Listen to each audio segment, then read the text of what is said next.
Boa noite, pessoal. Tudo bem com vocês? Vamos começar hoje mais uma live do Instituto da Construção. Hoje a gente vai tratar de alguns temas específicos da área de ar-condicionado com o professor Rafael, onde ele mandou algumas questões para os alunos para que vocês respondessem, e aí vai ser uma aula de resolução de questões e comentários. Acho que é um modelo bacana que a gente está explorando, vai ser bem interessante. Deixa eu abrir aqui o áudio do professor Rafael. Pronto, professor. Tudo bem? Boa noite. Olá, pessoal. Boa noite a todos. Pronto, podemos começar? Pode. Parei de compartilhar aqui. Vamos lá. Pode mandar abraço. Qualquer coisa, estou por aqui. Ok. Certo.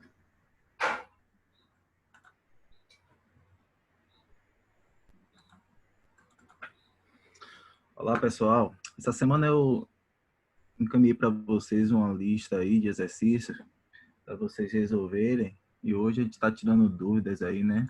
Ao vivo aí na live. Então eu vou estar aqui fazendo a resolução da lista.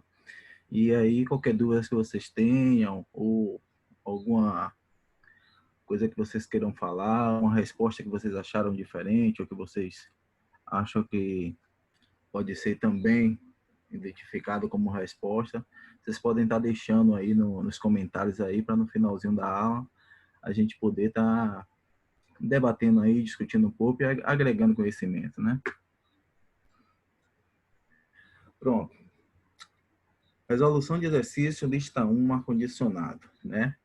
E lá, na primeira questão, nós temos em que ano foi inventado o ar-condicionado e quem o inventou, né? Aí nós temos aí quatro opções de resposta, né? Na qual, na primeira, a gente tem 1920, pelo Santos Dumont. Acho que a maior parte, ou todos sabem que ainda não chegamos lá, né? Santos Dumont é o cara que inventou o avião, então, longe de ar-condicionado, né? Mas também muito importante para a nossa história aí das invenções, né? Nós temos aqui na letra B, em 1918, Valentim Tramontina, né? Uma das multinacionais aí, que é nosso orgulho, que é uma empresa brasileira, né? Que é a Tramontina, e ele é o fundador da Tramontina. Inclusive, ele fundou a empresa lá também no século XX, né? Muito importante, mas também longe ainda da área de climatização de ar-condicionado, né?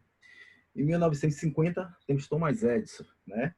Thomas Edison, apesar de ser muito importante na nossa vida, nosso cotidiano, nas invenções lá atrás, né? O cara que inventou a lâmpada, que inventou a câmera de cinema, né? E outras invenções, né?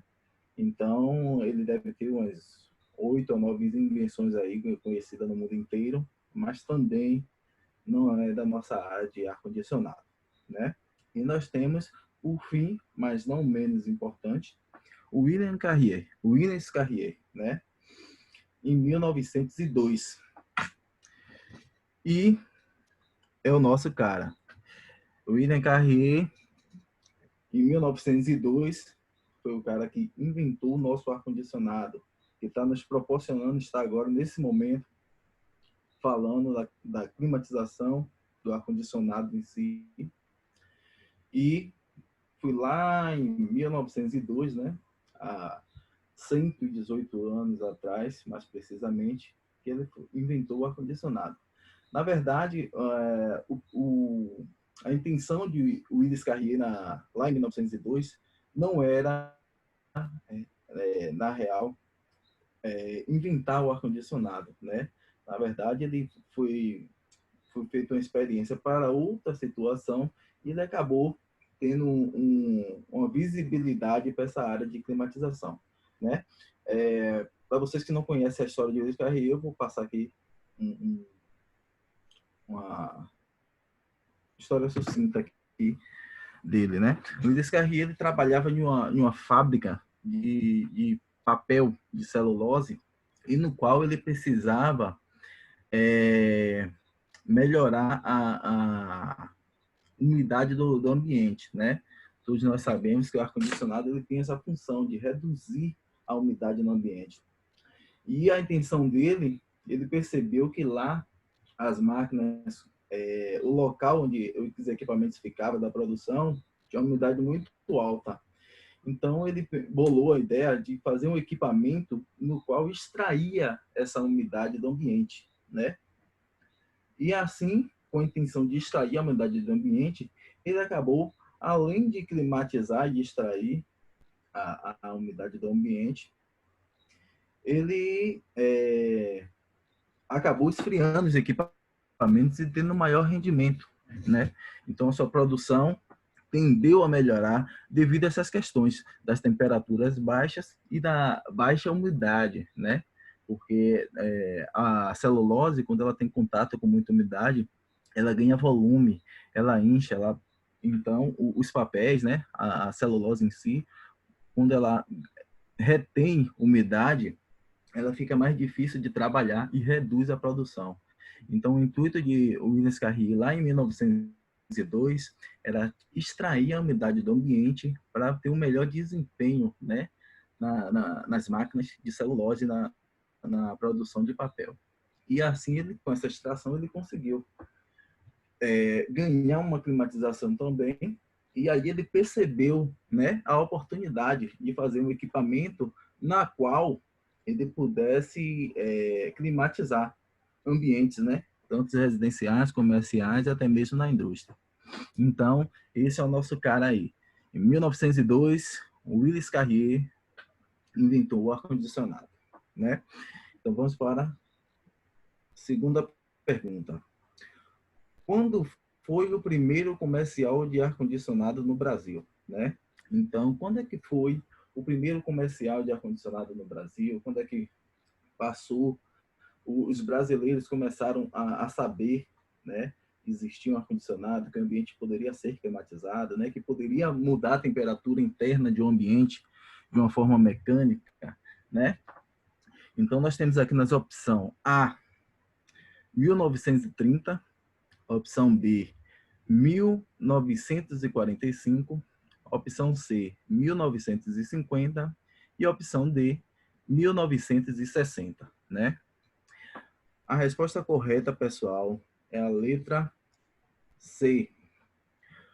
O primeiro ar-condicionado, comercial de ar-condicionado, ele foi reproduzido aqui no Brasil em 1950, né? E o mais curioso é que no comercial falava-se sobre o funcionamento, a mudança de clima, mas não mostrava o equipamento. Você não via o formato do equipamento, o tipo de máquina que era utilizada. Também, por incrível que pareça, você não via a empresa que representava a fabricação. Então, era um comercial bastante diferente do que temos hoje, né? Da questão de marketing, de divulgação.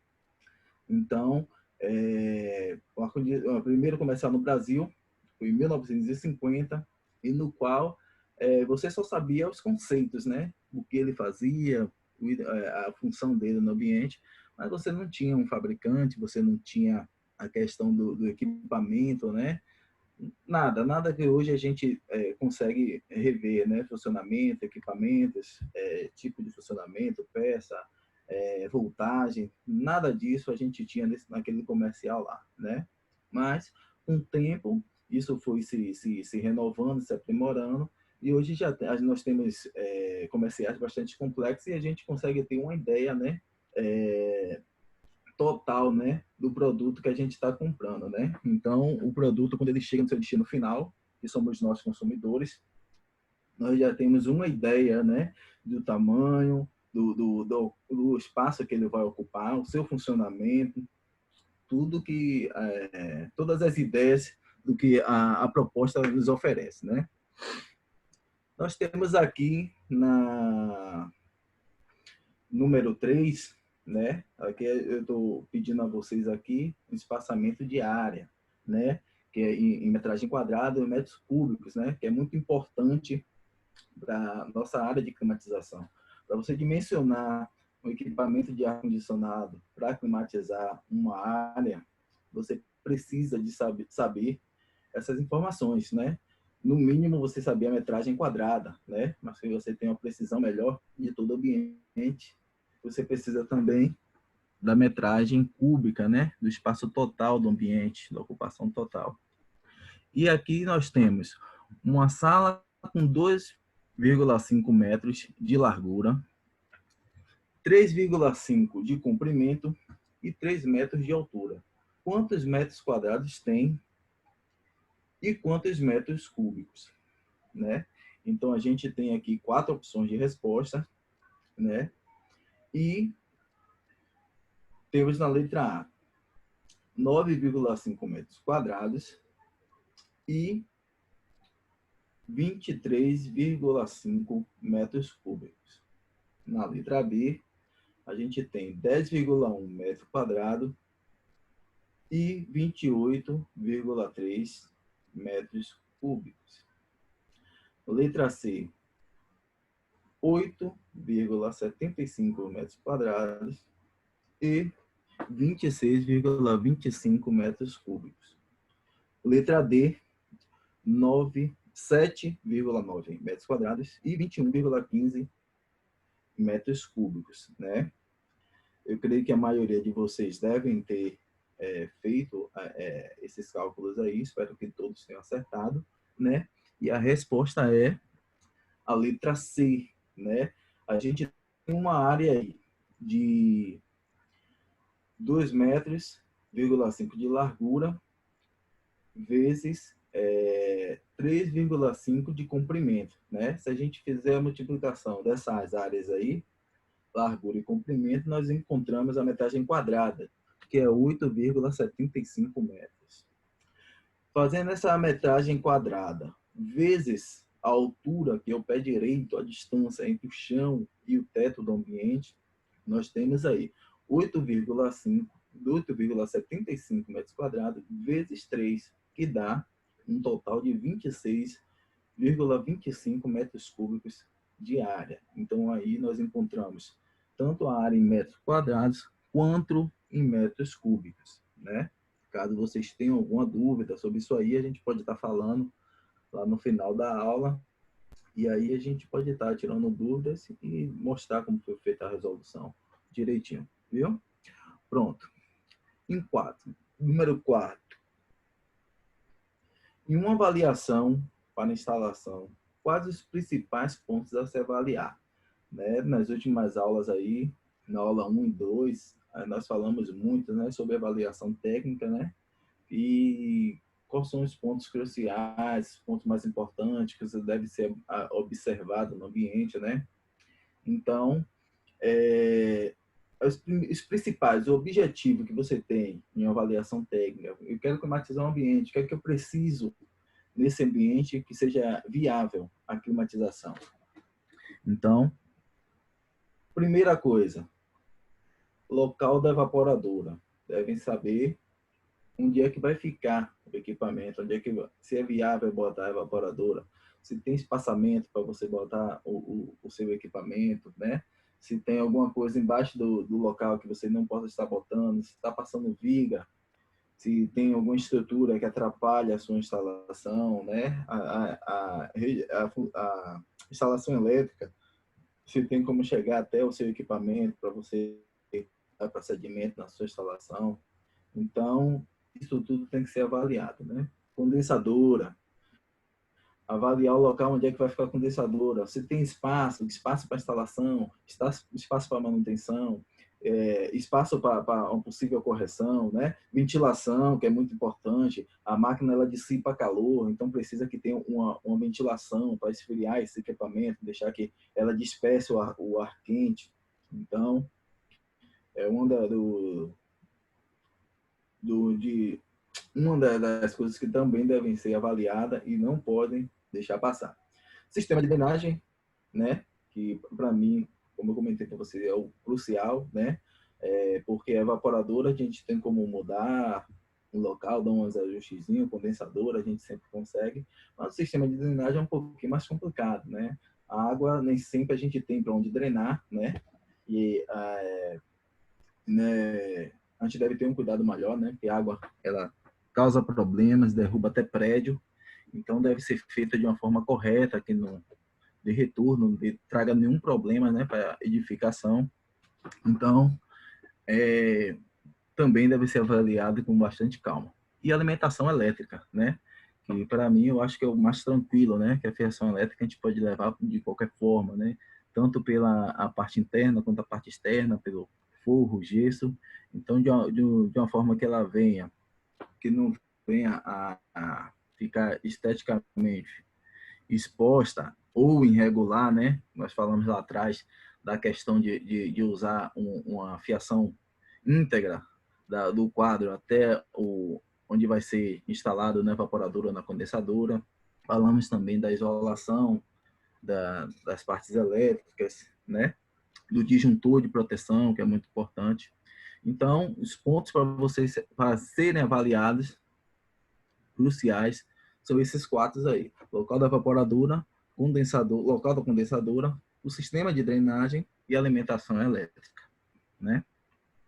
Temos aqui quais os três estados físicos da matéria, né? A gente falou logo no início do curso, né? Creio que a maioria de vocês lembre aí.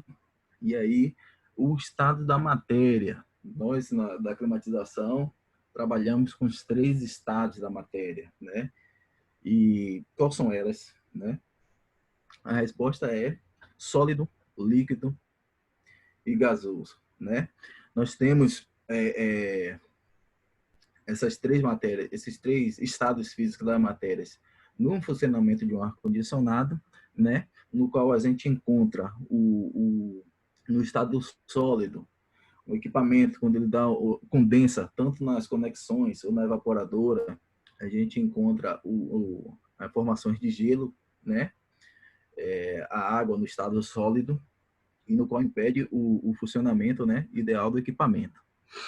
No estado líquido e gasoso, nós temos o gás, né? O gás refrigerante, o óleo do compressor também, né? Estado líquido. O gás no estado líquido e gasoso, no qual ele precisa estar mudando esse estado físico aí constantemente com a compressão do compressor, né?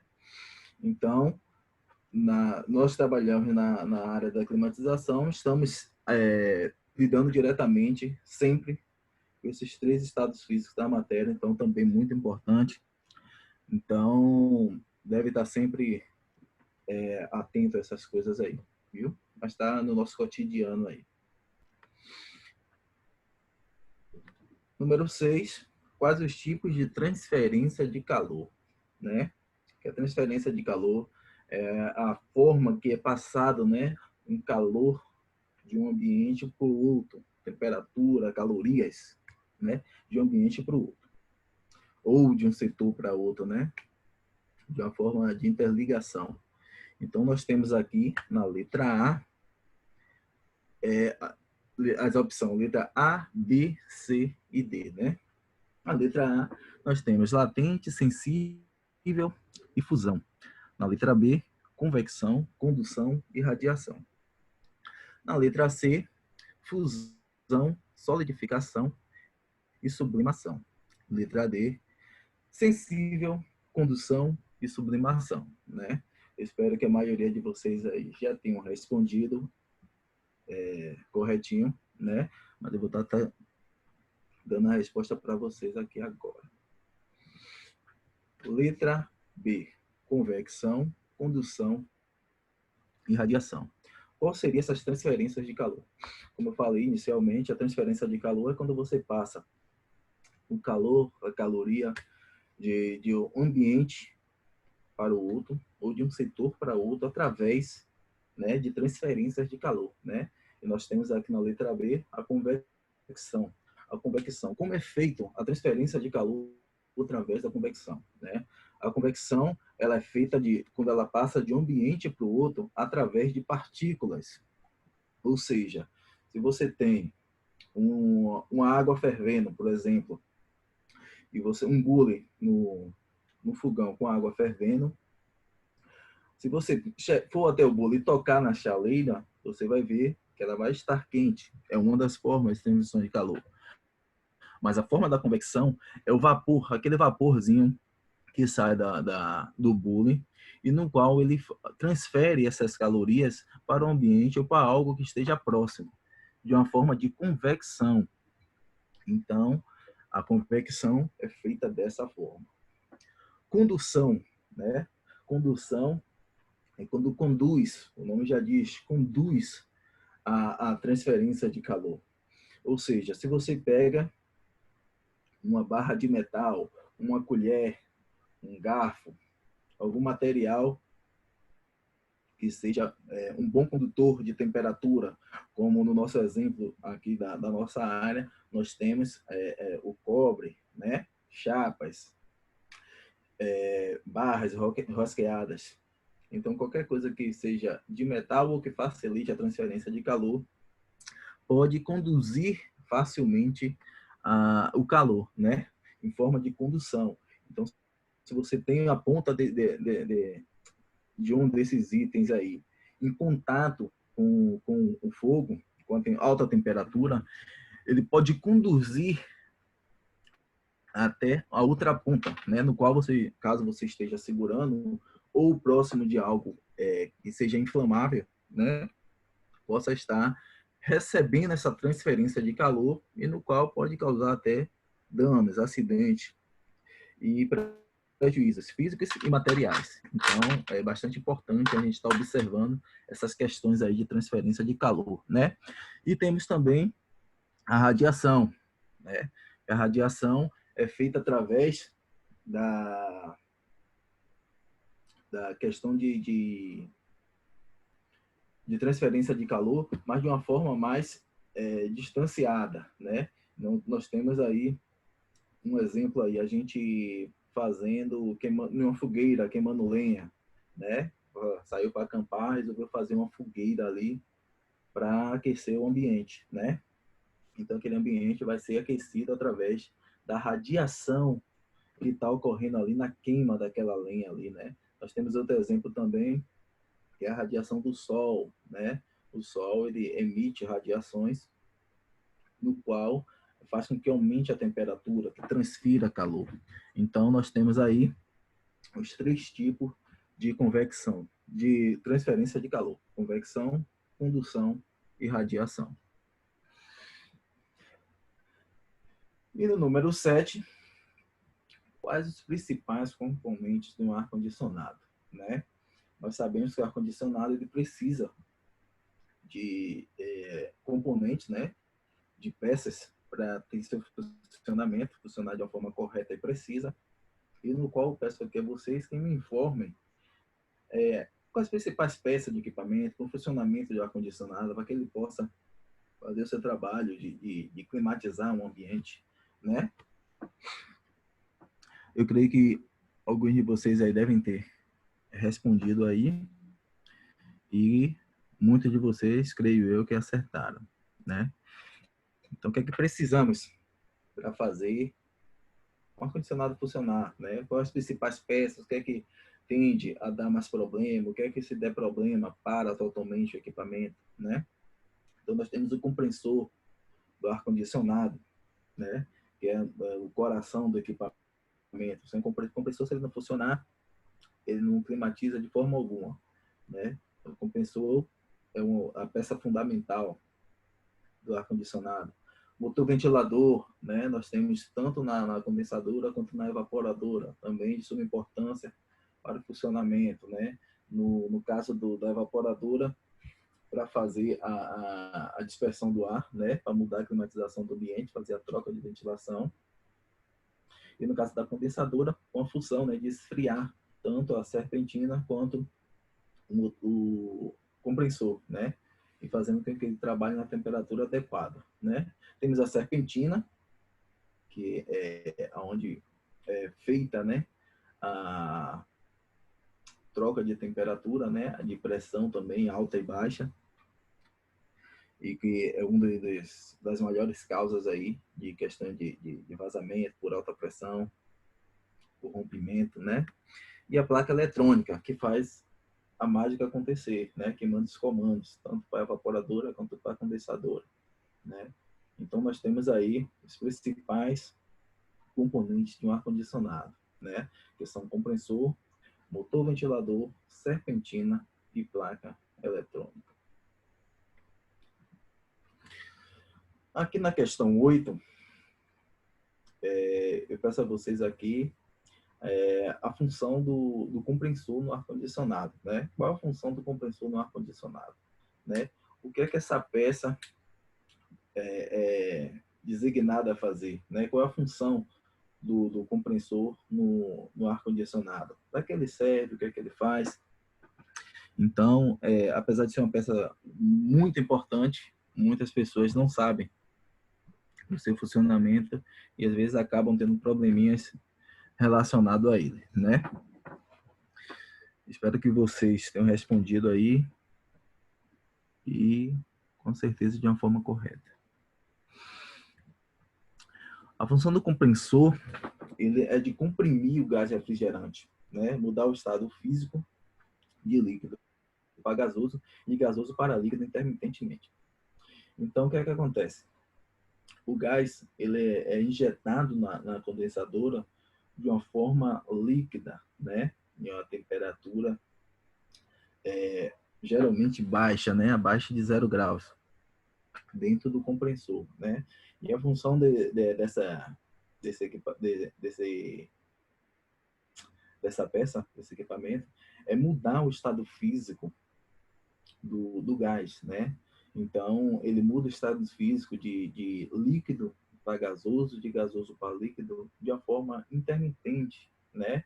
E enquanto a máquina está funcionando. Enquanto o equipamento estiver funcionando, ele está ali trabalhando e mudando o estado físico do gás, no qual é de suma importância que seja feita essa mudança, porque essa mudança de estado físico que faz com que ele ganhe ou perca a temperatura, né? A questão da pressão, né? A pressão, quanto maior a pressão, maior a temperatura. Então, ele tem que estar trabalhando, mudando esse estado físico, comprimindo esse gás, para que o gás ele venha trabalhar da forma adequada, possa trabalhar no estado líquido gasoso nas tubulações, né, de alta e de baixa, e fazendo com que seja possível a climatização do ambiente, né? Então, o compressor aí tem essa função, né? E podem estar trabalhando com diversos tipos de gases, né? Os compressores também, ele tem os compressores convencionais, compressores inverters, né? Os inverters trabalham com dois rotores, né, de compressão, e aí facilita, né, essa questão de mudança de estado físico, de trabalho do gás dentro do próprio compressor, podendo nivelar seu funcionamento, né, podendo estabilizar em algumas frequências, né. Então, essa é a real função do compressor. Comprimir o gás refrigerante, mudar o estado físico de líquido para gasoso, de gasoso para líquido, de uma forma intermitente, né? Para que esse processo vá se repetindo constantemente enquanto o equipamento estiver em funcionamento. Aqui na questão 9, né, eu estou perguntando a vocês quais os principais gases refrigerantes utilizados para o sistema frigorífico de ar-condicionado split, né?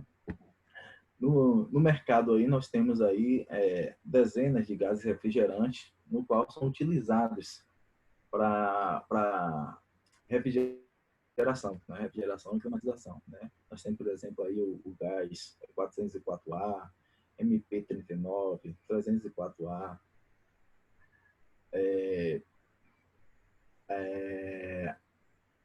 R32, né? 410, 420, R22. Então, são diversos os gases, né? Mas na questão de instalação de split, os gases mais utilizados no mercado são o R22 e o 410A, né? Hoje, né, nós temos no mercado aí uma grande demanda aí do gás 410A, né, pelo fato dele ser ecológico, dele não agredir a camada de ozônio, né? Então tem a questão aí de preservação de ambiente, e no qual está se tentando, né, fazer uma migração de um tipo de gás para o outro, para que os danos, né, na camada de ozônio sejam mínimos, né? Então, anteriormente do gás 410, era se utilizado o R22, né? É um dos gases mais utilizados na climatização, encontra-se muito ainda, talvez não à venda, né? Porque o intuito é tirar esse gás do mercado para que ele não possa causar mais danos à camada de ozônio. E aí a ideia é substituir ele, né? Tirar ele de linha, mas como tem muitos equipamentos, né? Centenas de milhares de equipamentos de ar-condicionados e geladeiras que funcionam com esse tipo de gás, que foram vendidas lá atrás, né? Até que reduza, que tenda a zero a utilização desse gás, ele pode se encontrar aí no mercado, né? Mas o ideal é tirar ele do mercado e trabalhar com gases ecológicos. Então, apesar de ser um gás muito utilizado nas últimas décadas aí, a intenção é retirar ele do mercado e substituir, né, pelo 410, que é ecológico e não agride a camada de ozônio, né? Mas temos também um grande probleminha, né, que o gás 410 ele é inflamável, né? E vem acontecendo muitos problemas com questões de acidentes com gás 410 pela má utilização do mesmo. Então, eles já estão fazendo aí alguns gases 410 que não são inflamáveis, né? E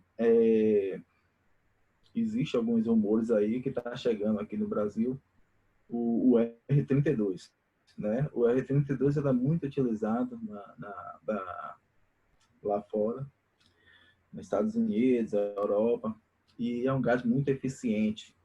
Ele tem uma pressão muito boa de trabalho e um gás também financeiramente viável, porque é um gás, pelo menos lá fora ainda, não sei como é que vai ser quando tiver em total funcionamento aqui, é barato. Então, é um gás muito bom, trabalha com boa pressão e vem dado muito certo lá fora, né? Mas só que tem a questão também climática, né? Nós temos um clima aqui, né?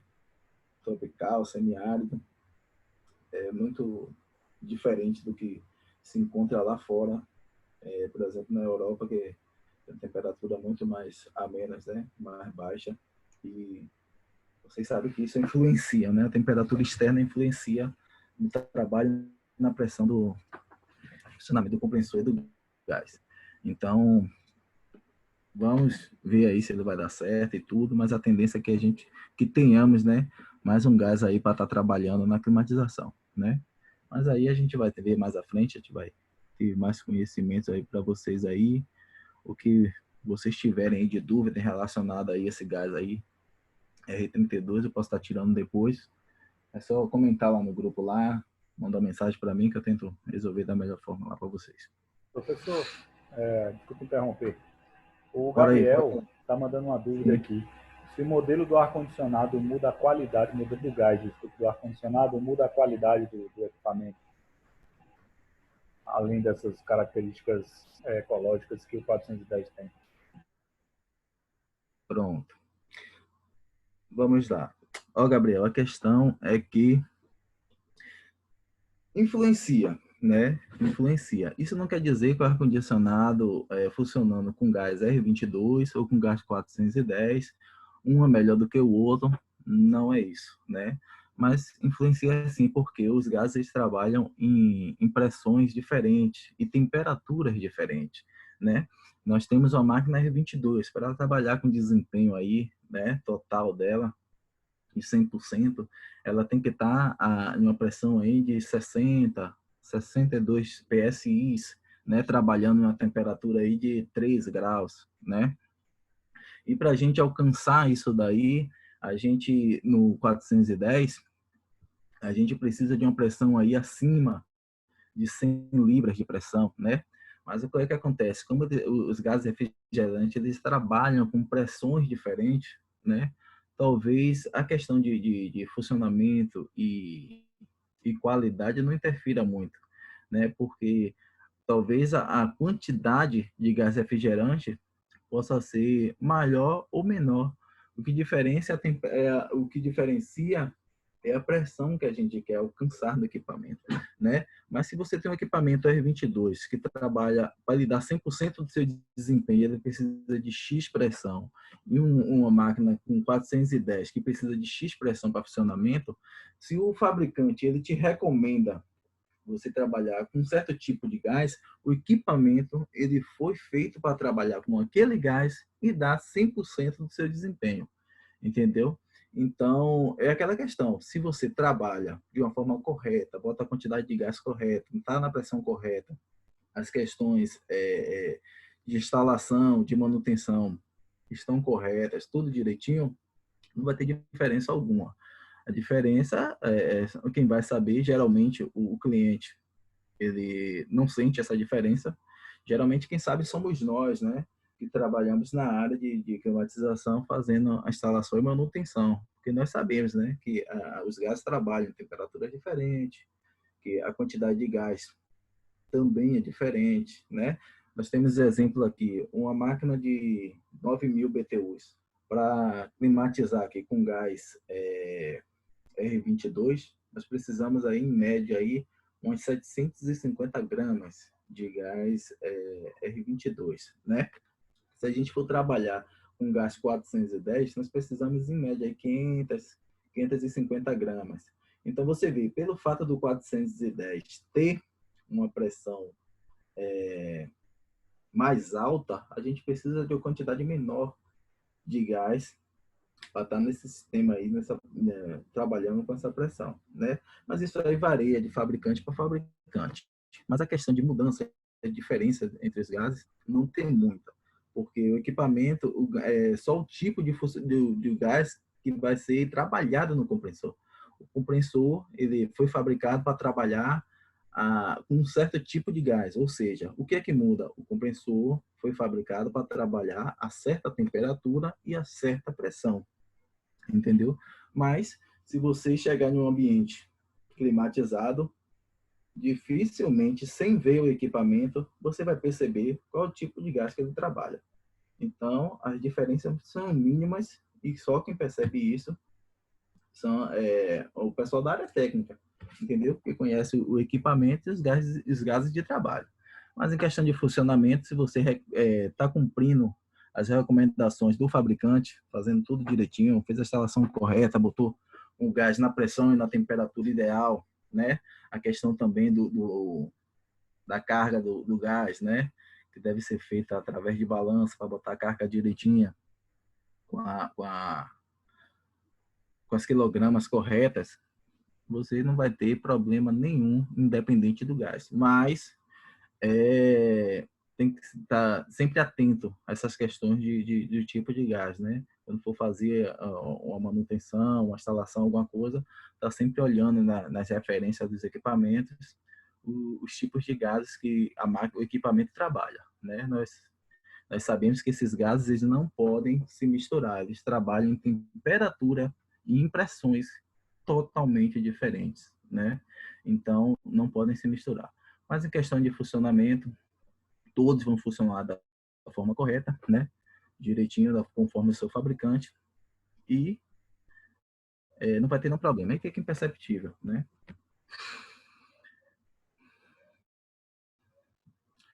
Nós temos aqui na questão 10, né? Por último, mas não menos importante. qual a distância mínima entre a evaporadora e as extremidades do teto e da parede, né? A gente vem falando aí nas últimas aulas, também creio que vocês têm ouvido muito isso em sala de aula, né? Nas questões teóricas, questões práticas, e é muito importante. Sabemos que o equipamento de ar-condicionado, a evaporadora, ela precisa de ter um espaçamento para a entrada de ventilação, né? Para estar sendo feitas as suas manutenções corretivas, preventivas, higienização. Então, ela precisa de ter espaçamento em suas extremidades, né? Que são suas laterais e sua parte superior, né? E qual seria essa distância mínima para fazer isso? Existe, né, padrões, fabricantes, eles, como são equipamentos que nem sempre seguem o mesmo modelo, pode variar de fabricante para fabricante, mas temos uma questão de distanciamento padrão, no qual vai estar dando certo para qualquer marca e qualquer equipamento, né? Porque tem equipamentos que são mais robustos, né? Que tomam mais espaços, né? São mais espaçosos, e outros que são mais compactos. Então, isso pode variar de equipamento para equipamento e também das suas limitações lá na questão da instalação, né? Mas devemos seguir um padrão para que vocês nunca tenham um empecilho na sua instalação, nunca precise estar mudando seu projeto devido fabricante a fabricante. Então, para você ter um padrão, você ter êxito aí, né, com 100% de sucesso em suas instalações, essa distância mínima deve ser respeitada, né? E a gente tem uma distância entre as extremidades que deve ter no mínimo 15 centímetros, né? Se você tem uma distância entre as laterais e a parede aí de 12 a 15 centímetros, você tem total fluidez no seu trabalho, né? Mas como eu disse, varia de equipamento para equipamento. Existem equipamentos que são mais robustos, às vezes espaçamento no local da instalação, tem uma parede, tem um equipamento, tem alguma coisa na lateral que vem lhe pedir, tem uma coluna, né? Então, para que você não tenha problema, é preciso que tenha esse espaçamento mínimo aí de 15 centímetros, para que você possa trabalhar de uma forma que você fique à vontade, né? Inclusive, na máquina, no lado direito, nós temos motores de alertas, motor ventilador, placa eletrônica, no qual, em uma manutenção corretiva, nós precisamos de espaçamento para manusear nossas ferramentas, né? Desmontar essa carenagem, para ter acesso a tirar, né, as alertas, tirar os motores de alertas, puxar a placa eletrônica, né? Então, esse espaçamento mínimo não é só a questão estética, né? E nem caber o equipamento, mas sim para reparos, para manutenção. Então, é muito importante que tenha esse espaçamento, né? A questão também da distanciamento entre a evaporadora e o teto, né? Para que serve esses 15 centímetros?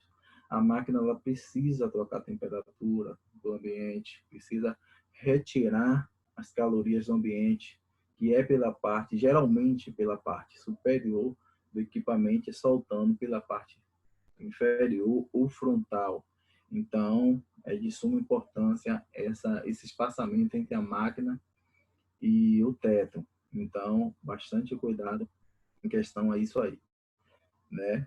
E também tem a questão da instalação. Vocês sabem, né? Pelo menos a maioria de vocês que já passaram pelas aulas práticas, que quando você bota a máquina no suporte, que você vai fazer a instalação, entroncamento das tubulações, você precisa erguer a máquina, inclinar ela.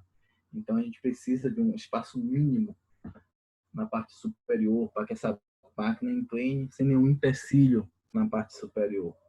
Então, ter bastante cuidado nessa questão aí de espaçamento, tanto nas laterais quanto na parte superior do equipamento. Pronto, pessoal. Estamos agora finalizando a nossa primeira lista, né? No qual vai ser disponibilizado para vocês também uma segunda lista, no qual a gente vai estar tirando dúvidas em um próximo encontro, né? E agora eu vou abrir para vocês aí, quem tiver dúvida relacionada a qualquer uma dessas questões aí, né?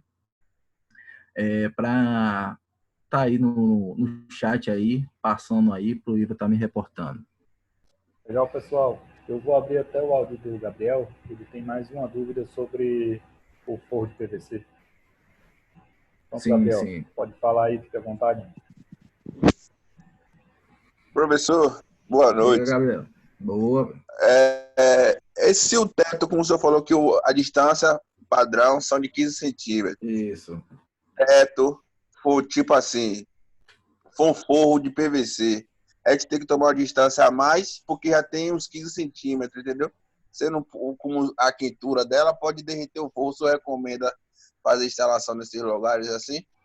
Não, Gabriel. Até porque não precisa fazer alteração, porque a sua intenção é climatizar o ambiente. Sim. Então, se você climatiza o ambiente, com certeza na parte interna a temperatura vai estar mais baixa. Então, não vai influenciar no funcionamento do equipamento. Entendeu? Claro que vai ter uma perca térmica, né? Mas isso deve ser calculado lá na visita técnica, como você faz o direcionamento do equipamento, né? Se você tem um local que pede uma máquina com 9.000 BTUs fechado, né? Você tem uma área, né? Que tem uma grande forragem de PVC aí, você pode estar dimensionando um equipamento maior, uma máquina de 12.000, porque nós vamos ter perda, né? Mas em questão dessa temperatura influenciar no equipamento, não, isso não existe, né? Agora, tem questão também do pé direito, né? Que você tem que ver suas limitações. Como tem forro de PVC, possa ser que você tenha um distanciamento entre o chão e o equipamento muito baixo. Então, você pode até mesmo estar reduzindo esse espaçamento. Em vez de você botar com 15 centímetros, você pode estar botando com 12 ou até mesmo com 10. Mas por que isso? No caso do forro PVC, ele é ajustável, ele pode estar sendo movido, você executar o seu serviço e depois estar colocando novamente. Você está entendendo? Entendi. Então, na questão do forro PVC, não é nem que você precisa de mais distanciamento, você ganha mais margem, entendeu? Porque o forro PVC, geralmente, quando ele vem em um local que já tem telhado ou algum tipo de cobertura, ele fica com o pé direito muito baixo. Geralmente, ele fica abaixo de 3 metros. Fica com 2,80, entendeu? Então, você consegue ganhar essa margem aí de poder botar seu equipamento até um pouquinho mais alto, 2 centímetros, 3 centímetros, até mesmo 5 centímetros mais alto, porque como o PVC ele é ajustável, ele pode ser removido e recolocado sem influenciar na instalação e desinstalação do equipamento, você pode estar ajustando isso aí e sem interferir no equipamento, entendeu? Entendi. Mas em relação de interferir a temperatura externa com a interna, é só a questão de perdas mesmo e no direcionamento. Mas no funcionamento do equipamento, em relação a isso, não. Ele pode ficar despreocupado que não vai danificar o equipamento não vai ter a vida útil reduzida, né? Mas na dúvida, se tiver fechadinho, dimensiona o equipamento mais potente, viu? Valeu, obrigado. Pronto, pessoal. Alguém mais dúvidas aí? Podem estar reportando aí que a gente tira aí. Caso tenha alguma outra dúvida que seja relacionada a esses assuntos, mas que não esteja nas questões, também podem estar falando, que eu estou aqui à disposição para poder estar tirando aí.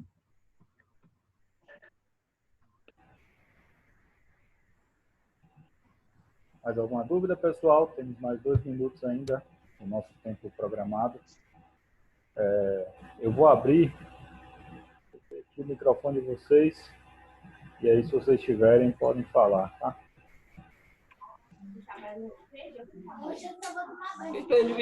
Luciano, todo mundo certo? Todo mundo entendeu?